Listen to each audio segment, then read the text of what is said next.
how do you create your own NFT? So you can buy, but how do you create your own currency and basically content? Well, so creating an NFT versus creating a currency are a little bit different.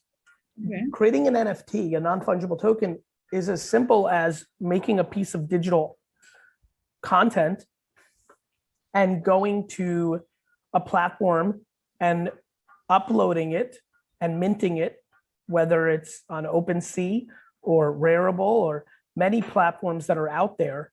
So literally that's a Google search away. I'll literally do it right now while I'm with you. How do I make an NFT? Literally, I'm putting this into Google, and sure enough, I Googled that, but that's not my question. The question is like, what do I, for example, I want to trade into NFTs and I want to have, you have VeeFriends, you create your own original art and you sell it. So I'm talking from a product perspective.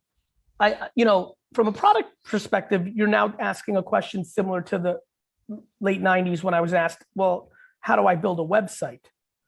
Well, I'm like, well, you go this, and then you would say, no, I know that part, but what? And then I'm like, well, I don't know. What do you want to do? I wanted to build a website in 1996 to sell wine for my dad's liquor store.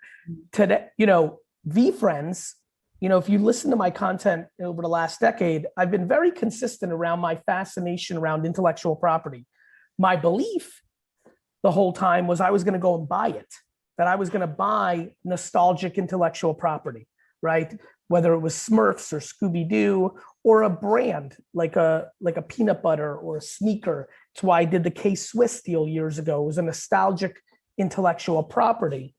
Once I saw what NFTs really were, I said, wait a minute, I don't need to go spend millions of dollars buying something. I can create something. 2 years ago, I even have the filming of this, which is great. I'll show it soon.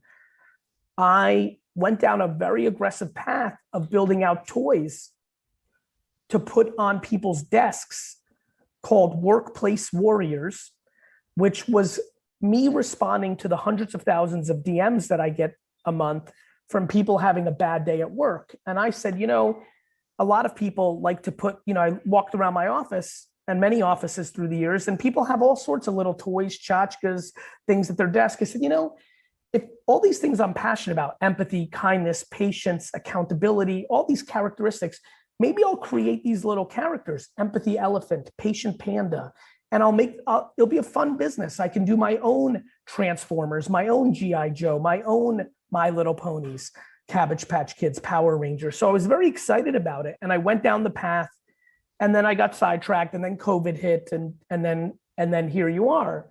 So in December and January and February, when I was like, wait a minute, NFTs are really here, very on the precipice, I said, the only way I know how to learn, when I thought the internet was big, I launched a website. When I thought social media and content were going to be big, I launched Wine Library TV and became a personality. I was 30 years old before I ever put out a single thing on the internet. So I didn't grow up aspiring to have a notoriety or fame or be known. I'm a businessman. But I knew that if I wanted to be great at it, the only way I know how to learn is by doing. I don't read about push-ups, I do push-ups. I don't read about rock climbing, I rock climb. I don't read about, wine, I taste it. And so I said, I have to do my own NFT, otherwise I won't fully understand. And when it came time for me to think about what I wanted to do, which is different than anybody else, there was two things that emerged. One, I've always wanted to make these characters around empathy, kindness. I don't want GaryVee to be the only vehicle and vessel for me to talk about the things that I believe in the world. And I thought that I could build an intellectual property. And number two, I have always wanted to throw my own South by Southwest, my own major conference. And so I tied the two together because I knew that the NFT projects that were coming out were only the art. And I wanted to show people that NFTs were much bigger than that the smart contracts could do things. So I decided to attach a 3-year conference, VCon, to the NFT. So not only do you get the collectible asset, and if the way I plan on over the next 45 years, build this intellectual property, if it's Mickey Mouse or if it's Bart Simpson or if it's Transformers, well, that NFT has tremendous value. But number two, it's an asset that people can come to the conference. And then I layered a third level, bless you, Maha. I added a third level, which was access, which I really think is quite scalable for everybody who's watching.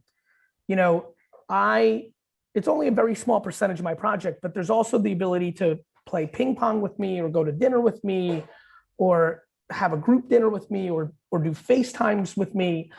I wanted to expand on what we've been seeing from Cameo, and I also know that what Roger Federer or what Mo Salah or what, the greatest pianist in the world, what she can do is she would see that and say, oh, wait a minute, my NFT, I can make 100 NFTs, beautiful piece of art, but maybe 2 of them are special. And those 2 come with a 1-hour lesson with me. And I think NFTs for every expert, every influencer, every personality is an incredible revolution that once they understand what it really is going to create fascinating economics.